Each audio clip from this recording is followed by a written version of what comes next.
Sorry. No, you're It's good. going live. Now we're rolling. Damage Plan MMA podcast. I'm Jason. I got my co-host Blake O'Rulian joining me today for another Fighter Spotlight. We're welcoming back Mr. David Kim. David, welcome What's back up? to the podcast. We decided we wanted to have you come on because you have something familiar with our main event this weekend in the Fierce Challenger Series. So we wanted to have you on, talk a little bit about this card, and we know we got some of your teammates fighting on this card. So welcome. Thank you for having me. It's always a pleasure to be on this one. So, especially with some new faces too. I see Yeah. Blake's on the podcast now Yeah. since the last time I've been here. Yeah, and I want to start this off by thanking David. David is the reason that I actually got in to start doing play-by-play. It was David's comment on Instagram that got Zack to send me a text message, and now the ball's rolling, man. So I appreciate it, David. Man, when you do good to others, it's worth it, right? And it always comes back to you. So thank you. I appreciate it, man. So David, let's jump into this, man. You have as soon as I saw this main event, I told Jason, I was like, we got to talk to David because you've shared the cage with both of these fighters, Edgar Sorto as well as Noah De La Calzada. So tell us a little bit about each fighter and what you like about both fighters and how kind of you see this fight playing out. Well, I'll start with Edgar. So obviously, for those of you who didn't see, I fought Edgar back in May, and he's just a tough dude. Like, I don't know what more to exactly say besides that. Obviously, he has a lot of jiu-jitsu experience as well as some striking. Sounds like he's in pretty good shape. So he's a tough guy.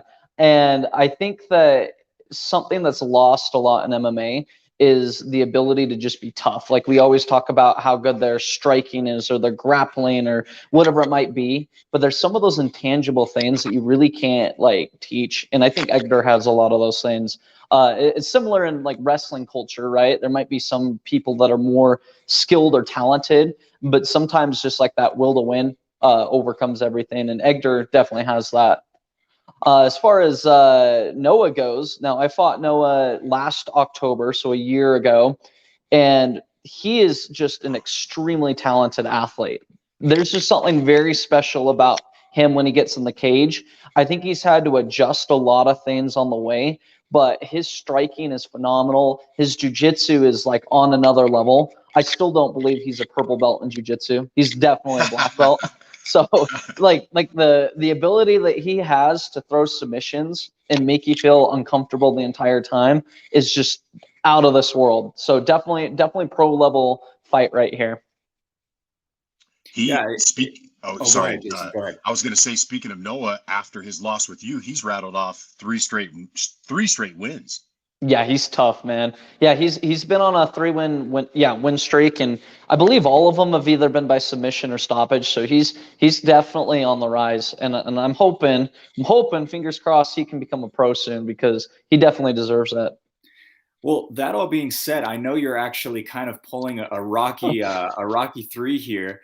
You're going to be actually in the corner of Noah. Is that correct? Yes, sir. So I'm cornering Noah this Saturday. It's honestly like an honor. And, I think we always get this like weird stereotype or stigma that like MMA fighters, they all hate each other and they're all kind of dogs, But like me and Noah and I, we're like very chill and like really friendly. And so when I got the text message to come corner him, it was just like the funniest little thing. And I was like, heck yeah, I'm going to do it. And be in your corner and show the world that, yeah, he's ready to be the fierce champion.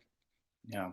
So how did that come about? Did he text you? Did Roman text you? Did Zack? Who texted you and asked? So Noah literally just texted me, like messaged me on Facebook, and he was like, "Hey, I have an extra corner spot. Do you want to come corner me?" And I was like, "Sure, dude." So it was like it was very interesting. I think we just have a different culture than the Vegas guys in the sense of, if you're at Extreme Couture or Syndicate, and I'm sure they get great coaching. Like I've been to some of those gyms, don't get me wrong, but I think it's just there's so many people fighting all over the country that it's really tough for them to get like the exact corners. They're not going to have like like John Wood in the corner of an amateur fight, you know, or Eric Nixick or whoever, right? Like it's going to be the teammates, the other pros and amateurs on the team kind of supporting each other, which is kind of cool when you think about it. Obviously, it's a little bit different here in Utah, where you know you have your different brick and mortar gyms they're a little bit smaller, and so the head coach, the Bobby Kings and the Danes of the world, and the courts can corner all of those guys, you know. Yeah. No, I definitely see that. And that all being said, do you think that it brings that you kind of, or no, I guess I should say, kind of has an advantage knowing that you faced Edgar, you know so much about him, and you kind of recently faced him. I mean, it was just 5 months ago. And so you've been in there very recently with Edgar. So you kind of know a little bit more about what he can throw, where his skill set is, don't get trapped in these positions and things like that. Have you been talking with Noah about those types of things? A little bit. Obviously, I'm not exactly in his camp, you know, because I'm so far away. So I'm not there day to day, but I've kind of given him some advice. And I mean, basically, like I've told him just to run, have good cardio and pace, and you'll be fine. Yeah. Is the suplex going to be open, do you think, again? Well, unfortunately, I don't know if Noah's that big of a wrestler. I think he's more of a ground guy. He should go for it though. I mean, like I'm watching all of his fights and photos, and I'm like, dang, dude, like you're an athlete, man. You could toss that dude over the cage if you wanted to. No, I'm completely joking when I say that, by the way. Edgar's a fantastic fighter. That was just an he's great. highlight you had in your last fight. That was incredible. So. I don't know why that's not on some of the promo videos. Just saying. I don't know what they're doing, dude. I don't know what I gave him $1 million clip, and yeah. I know. They're failing. It's a bummer. So it's, you know, and going back to that, right? Like it's really interesting, you know, how styles make fights. And no disrespect to Edgar, like he's a phenomenal fighter. Obviously, like he beat me, you know, so he's a champ.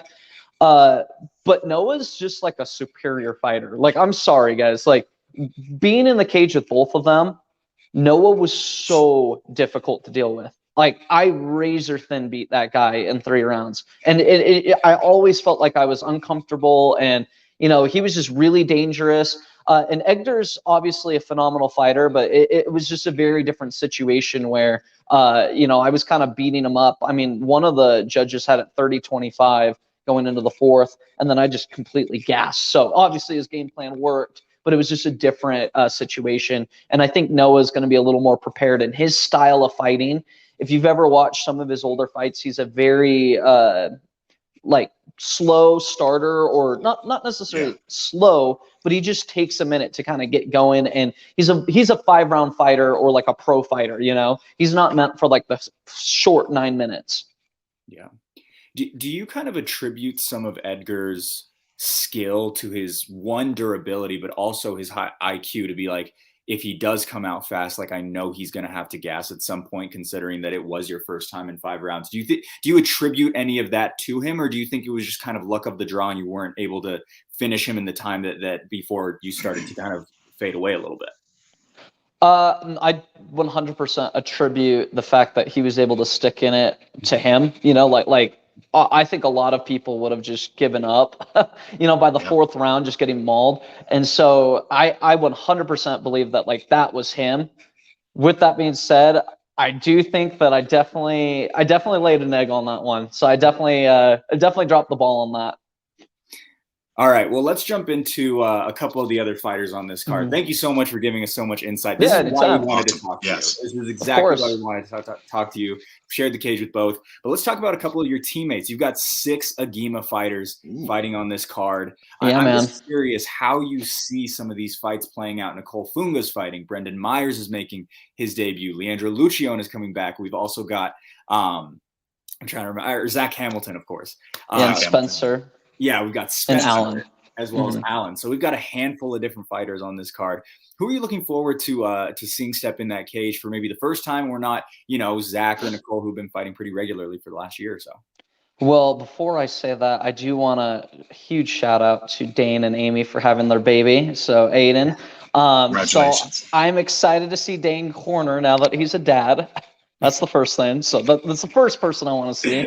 But second to that, I'm really, really, really excited for Brendan, because Brendan is just a phenomenal athlete.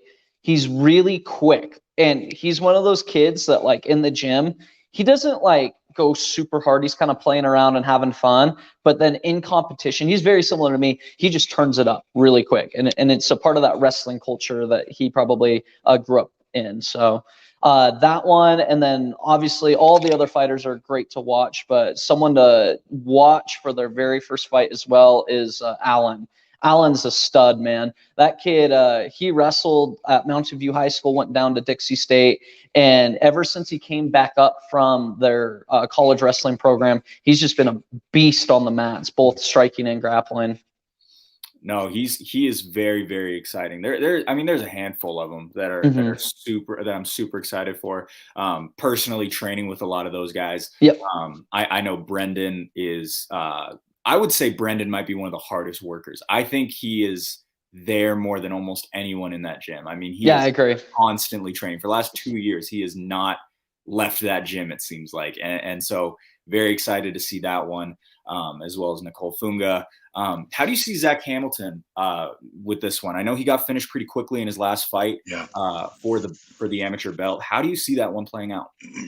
Man, I've been watching a little bit. Like, I haven't been able to be in the gym, but that's a story for another day. But the little times I have seen Zack in the gym, his striking is getting scary, man. Like, he's really, really getting tough. He's been working a lot with Marco Sanchez on the mitts, as well as he wrestles like every Friday with Court. And I've noticed just watching his jiu-jitsu rounds, he's definitely becoming a lot more of a all-around strong grappler, both on the feet and the ground. Even from experience, I have a really tough time with Zack on the ground. So I definitely think that we're going to see leaps and bounds, a huge improvement from Zack Hamilton. Can't wait. Love it. Jason, go ahead. I was going to say, obviously you're in the main event. I was going to ask you your pick, but since you're cornering Noah, I'm assuming you're going with Noah in that main event for your pick. And yeah, obviously. So obviously I'm cornering him, and so I'm going to be a little biased. But even before he asked me, when I heard this fight get announced, objectively, I definitely knew Noah's going to win. Like, there's no way he's not going to win. And there's just something about Noah, man. And in the past year, he's put in so much work. He's had 3 fights that he's all won by finishes and by spectacular arm bars and craziness, triangle chokes and stuff. He's just a stud, man. And he really, really just has refined and like pieced together all the different little things in his game that he's needed to work on the past year. I really think that he is going to win this, become the title, the championship winner. Maybe he defends it once or twice, but I definitely think that he's going to be a pro here very shortly. Nice. So in the co-main event, I know we talked a little bit about some of your teammates. We got Seth Roman from Extreme Couture against Hector Lopez, who actually trains with Edgar Sordo out of Koa Kingdom. Any thoughts on that fight? Are you familiar with those two guys? Because that's a phenomenal fight, in my opinion. Yeah, I'm not gonna lie, I don't know too much about them, but I will say that I've seen, it's Hector, right? Hector. Yeah, I've seen him fight before. He's pretty tough, man. So I'm sure it's gonna be a banger. Blake, I know you've done research on both those guys. Oh no, I trust me. I've got plenty. I've got plenty of notes and things like that. I can't wait for it. I think this entire card is stacked from top to bottom. Even the debuters. I mean, I think a big one that I'm really looking forward to as well as Allen. I mean, just a year and a half ago, he was, the number 5 wrestler in the entire state of Utah, goes down to Utah Tech, comes back, and he's still with Court. He still trains very closely with so many of these really, really high level guys. He's also coaching in Mountain View now. I'm very excited for that. I'm also interested to see some of these new faces. There's some new gyms popping up. We've got the Vigilante Academy, who's going to be fighting against Allen, as well as, no, I apologize. They're going to be fighting against Brendan, as well as Leandro. That's Trey Munns, as well as Dietrich Jessup. And so those two, it's going to be very interesting to see how those two fights play out as well. I'm excited for Nicole Funga. She's got a very tough matchup. She's facing someone who competes at a very high level in jiu-jitsu. There's a lot of names, a lot of new names, 10 debuters. And so Mountain View High School is going to be the place to be on Saturday night. It's going to be very, very exciting to see some of these new names and new gyms come out of the woodworks here at Fierce Challenger Series. It's going to be fun. Yeah, no, for real, it's crazy. I mean, obviously, I remember when I had my first fight, right? But it just seems like that the debuters are getting better and better and better. Yep. I'm sure if I fought 10 years ago, I'd be fighting pro, you know? And it's just one of those things it's just crazy, you know? And it's awesome to see the advancement of mixed martial arts, both in this community and abroad. You know, we're seeing fighters from all over the world now kind of competing in the sport. So it's been really cool to watch. But you're totally right, man. And it's cool to see a lot of new gyms, but you have to remember it's always great to be at one awesome place, and we call that Agima Jiu-Jitsu and MMA. So yeah, so it's just a wonderful place, man. And I'm really grateful for what Court and Dane have created. They've definitely changed my life, and as you can see, they're changing the lives of a lot of other people. Speaking of which, if you do jiu-jitsu, you should go over to Agima Saturday for the Amy Campos seminar. So highly recommend that too. That's going to be pretty exciting. I was just telling Blake before we went live here. I'm like, I got to work on Saturday, and I'm going to have to go right from work to the fights.